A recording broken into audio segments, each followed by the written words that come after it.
Ağaç kakanlar yuva yapmak ve yiyecek bulmak için ağaç kabuklarına seri vuruşlar yaparlar. Bazı türler bir saniyede 15-20 vuruş yapar. Kuşun iki vuruşu arasındaki zaman farkı bir saniyeden çok daha azdır. Kuşun gagası ağaca her çarptığında kafatasında büyük sarsıntılar olur. Fakat kiraz büyüklüğündeki beyin bu sarsıntılardan etkilenmez. Ağaç kakanın sırrı boyun kaslarındadır. Vurmaya başladığında baş ve gaga tam bir doğru üzerine gelirler. Bu doğrudaki en küçük bir sapma beyinde yırtılma yapabilir. Bu denli hızlı bir vuruşun betona kafa atmaktan bir farkı yoktur.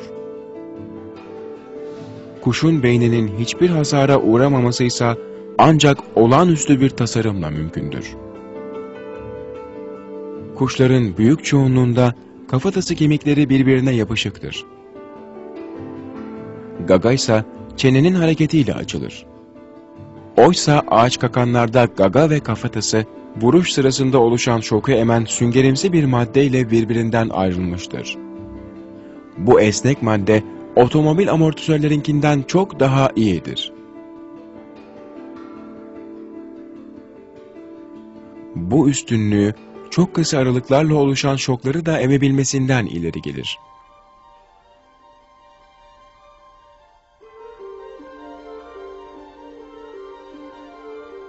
Bu madde her vuruşta oluşan şoku emip bir sonraki şoku karşılayacak duruma gelebilir. Üstelik bunu saniyede 10'u aşan vuruşun yapıldığı şartlarda başarır.